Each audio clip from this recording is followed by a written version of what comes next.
Seconded by Moriarty, moved by Tarkington. Is there any objection to reconsidering the bonding resolution? See none, that passes 12-0-0. All right, Ms. Tarkington, now please. So I move that we increase the bonding resolution by $125,000. Second. Okay. So Discussion. during the votes on the capital projects, actually, I believe it was Shore Road Sidewalk Project was incorrectly recorded. Instead of conditioning $125,000 of the $200,000 budget, it was treated as a reduction.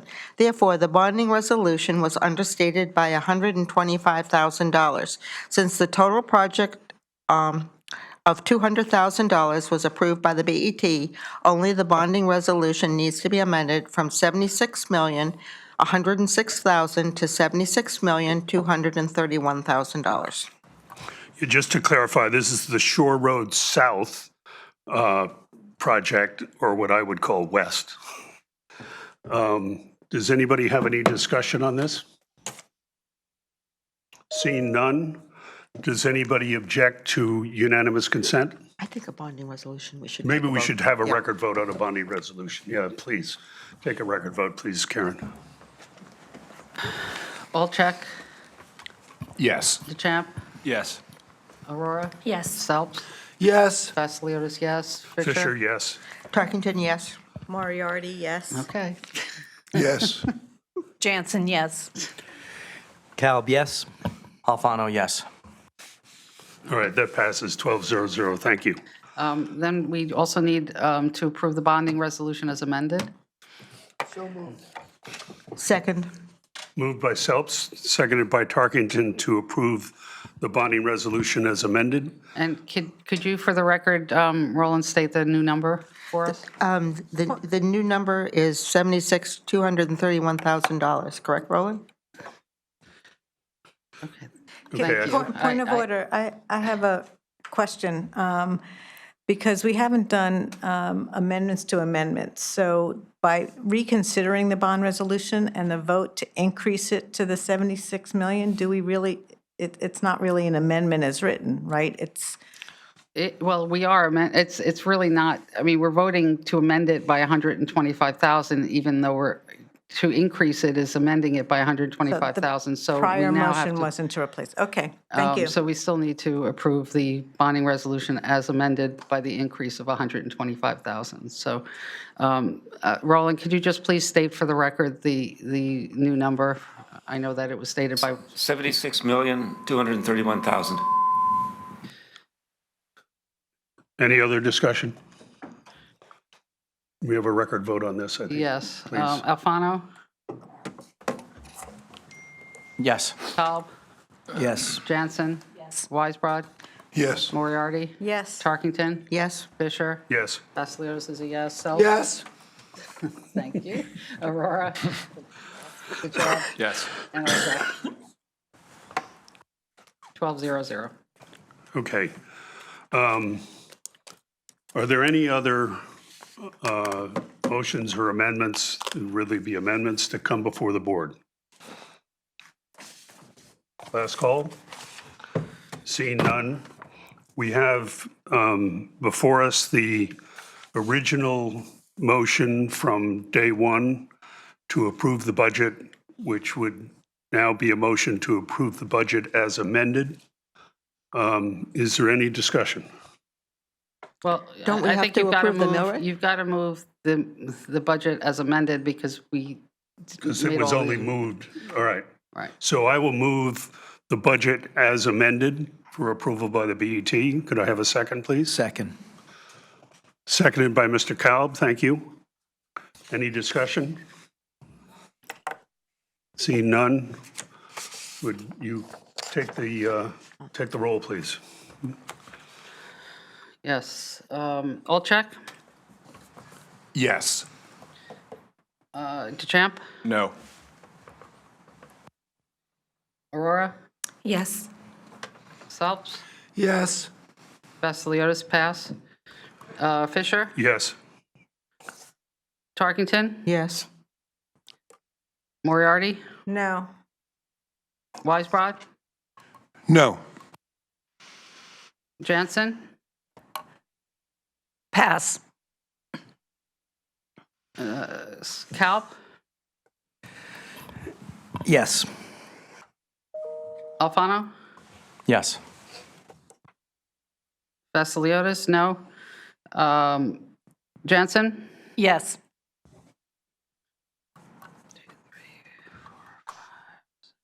Eight, 4. Okay. The budget passes by a vote of 8-4. Thank you all. We'll now move to what is a tradition of recognizing anybody who would like to give some remarks about the budget. I've only had one person say originally, so I'll recognize Ms. Moriarty, but and Ms. Tarkington follows, and then anybody else who raises Mr. Selfs, I see, we'll go from there. So this was a difficult budget process, and it certainly took a lot of time to get to a final budget. On behalf of the Democratic members of this board, we believe the BET has a responsibility to pass a budget for the RTM's consideration, and we were concerned about that not happening this year. In this final budget, we were pleased that it includes support for Old Greenwich School renovation, Riverside School feasibility, the school's operating budget, the necessary fire engine purchases, Glenville Road Corridor CMAQ project, and several other items. While we supported those items, there were glaring omissions that give us concern. The continuation of the underfunding of the capital plan is a problem. This board and the RTM have approved important projects which require an appropriate financing plan. This budget does not commit to the proper servicing of the costs for the capital projects that have already been approved. Secondly, departmental consolidations were approved with no discussion of the impact on services or personnel. That is not a proper process.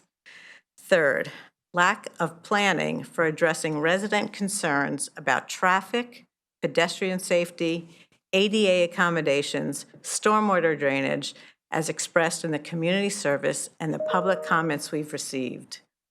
This is evidenced by the rejection of the federal grant for the Transportation Safety Action Plan. This budget continues a myopic view of a one-year operating and investment plan, and we can and we should do better. We hope to be able to work with our colleagues in the coming year to improve our budget process, to be more transparent, to be able to focus on the core items, and to avoid the last-minute surprises. These surprises, of which there were many, do not allow proper review and discussion and result in suboptimal outcomes. Our residents deserve better than that. Thank you. Ms. Tarkington? Yes. First, I would like to thank Roland Geiger and Pete Mynarski for their extensive and knowledgeable support throughout this fiscal year 25 process since late August. In addition, I highly value the contributions from Lauren Elliott, Adam Ross, and Samantha Longo. Also, thank you to Budget Committee members Leslie Moriarty, Harry Fisher, and David Weisbrod, and to the budget initiatives by First Selectman Fred Camillo, Ben Branyon, Superintendent of Schools Dr. Tony Jones, and Blaise Levitin, as well as to my BET colleagues. All, as well as many department heads and others, have helped to form this fiscal year 25 budget. While we begin with budget guidelines, circumstances and personalities impact what is accomplished together. I want to highlight a couple of points.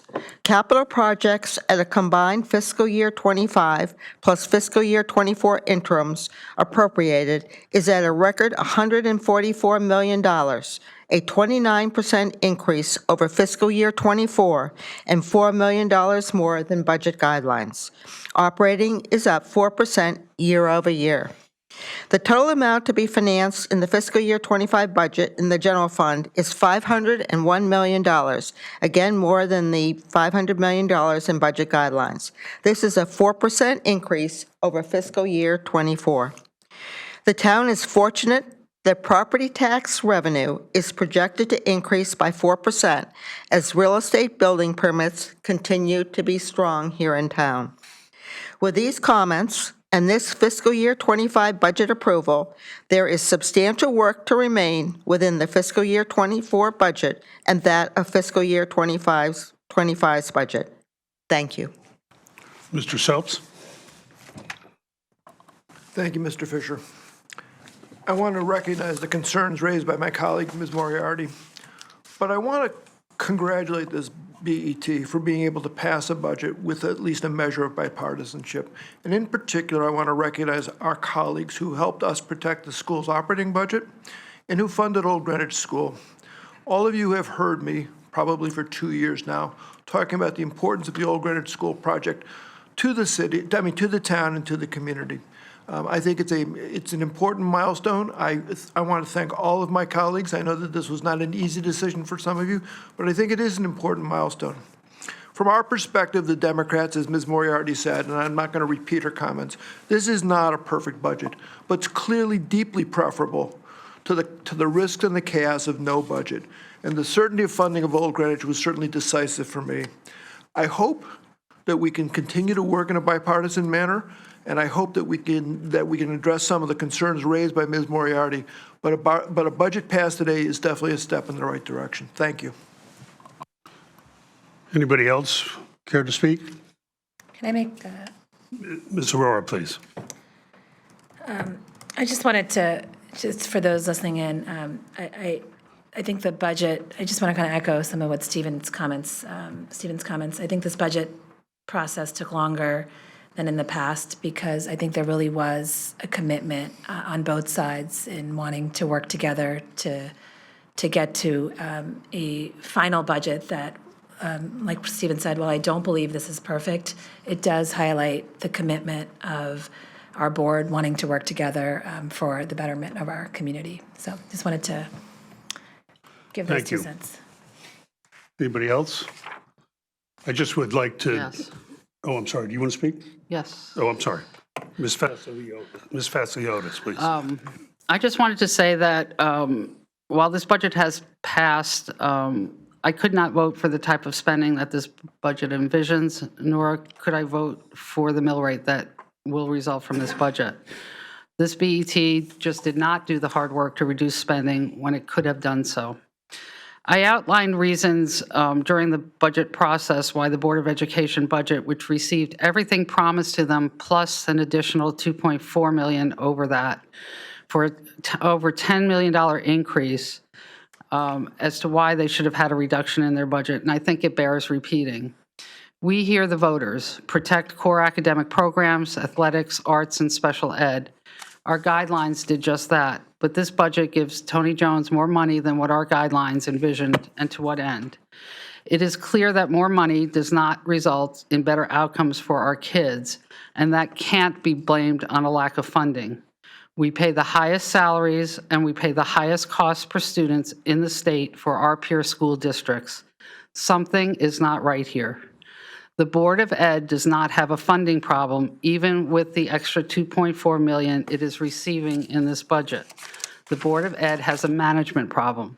I will repeat that statement. It is not a funding problem, it's a management problem.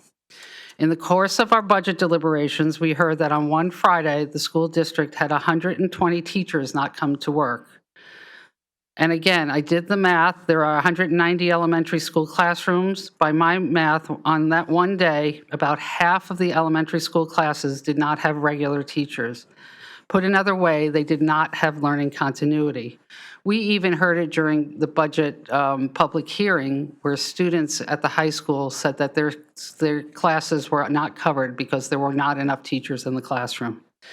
There's a pattern when the school has 120 uncovered classrooms. It's half the elementary school classrooms. Every other elementary school classroom in the entire district, that's over 15 schools. And what is the BET's response, including from some Republicans on this board? Reward that behavior by throwing more money at the problem, $800,000. The answer cannot be what this budget does, throwing more money at a management problem. As I said before, this is a management problem, not a money problem, but the majority on this BET doesn't seem to care about that.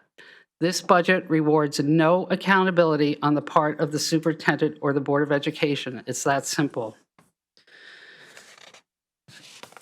We heard also that the 11 teachers that were going to be funded by the American Rescue Plans publicly said that these would go away when the funds dried up. Well, that's not what happened today with this budget. And today, as I sit here, this BET has said promises don't matter, we will fund it anyway. Again, with nothing to show that student outcomes are better because of them. My Democratic colleague, who is also a past Board of Ed chair, will argue that teaching methods are not the same and that there's no capacity problem despite the reductions of students. Yet we are funding for 560 less students the same amount as though it was at full capacity. I don't hear the same being said by some on the Board of Ed. There is a way we can resolve this issue to see what is really going on.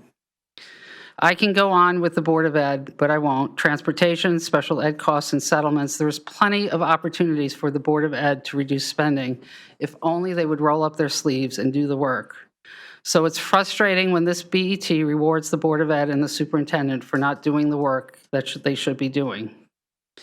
And what about the town side? While not impacting this year's budget, the amount of capital that this budget envisioned is at a record high, and we will see the impact in taxes in the next 5 years. While each project can be justified, when new initiatives are added, other initiatives were not pushed back. There are millions of dollars in outstanding projects that have yet to be started or not yet finished.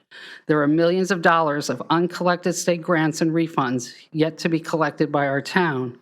It is clear that there is no process that is being followed for proposing capital projects each year. There is no procedures that moves projects back when new are added. Instead, it falls to the BET to prioritize projects and expenditures over our Democratic colleagues' objections. And this year, Republicans fell short of the mark. We need a better process. I think that's what everyone on this board agrees, and I'm hoping that we can work collaboratively in the year to come up with a method that works so to avoid the conflict and the decisions that were made this year. Anybody else? Yes, go ahead, Matt. I'd just like to pick up where Karen left off, which is the desire that I have, and I know my colleagues have, and we've discussed this in Decision Day 3, to work collaboratively to address the fiscal cliff and the capital budgeting issue that we know we all have. And this budget fails to address those issues, and it passes on inherent risks to our taxpayers as a result. And I look forward to working collectively with all of you to find a better way to fund and to capitalize our capital projects in the future. I'd also like to encourage my colleagues to reevaluate and reconsider grant funding for this town. We have access to billions of dollars of federal grant money to pay for important safety projects, and we reject these monies. This is a return of taxpayer dollars to our community, and it's important consideration to reduce the tax burden that many of our residents face. And I would hope that in the future we can work together to find ways to accept the available grant money. Thank you. Anybody else? Okay, I just want to thank everybody for their hard work and their diligence. I think this is a good outcome for the town. It's not the best outcome.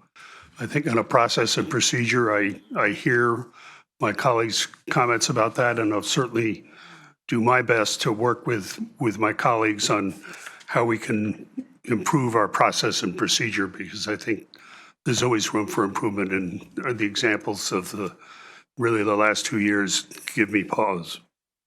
With that, I'll ask for a motion to adjourn. Mr. Selps motioned, Mr. Olczak seconded. All in favor? Aye. We're adjourned. Thank you.